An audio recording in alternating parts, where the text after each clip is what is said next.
Congruent figures have the same size and shape.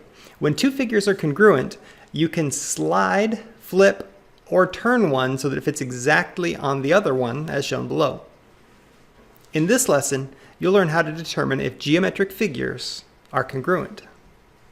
So a key concept, congruent figures, and a definition, congruent polygons.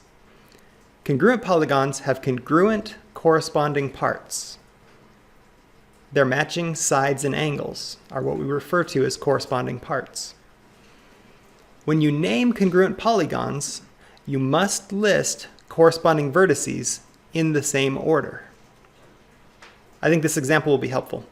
Down below we have two quadrilaterals, four-sided polygons, A, B, C, D, and E, F, G, H. But when we name them in this congruent statement, so we say A, B, C, D is congruent to E, F, G, H, it's important that we place the corresponding vertices in the same order. So A corresponds to E, B corresponds to F, C to G, and D to H. Problem 1, finding congruent parts. If quadrilateral HIJK is congruent to quadrilateral LMNO, what are the congruent corresponding parts? Well, we have 4 pairs of congruent sides and 4 pairs of congruent angles, and we just pick them out. Often this takes some mental manipulation of the object to figure out what would line up with what if you were to move one so that it overlapped with the other, sometimes reflecting, sometimes rotating, sometimes sliding.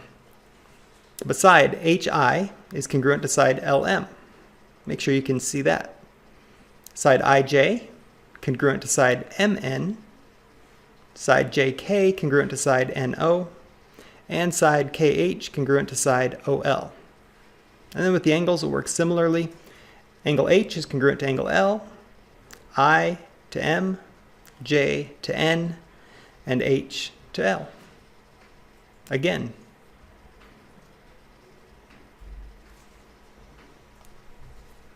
your turn. If triangle WYS is congruent to triangle MKV, what are the congruent corresponding parts? Select all that apply.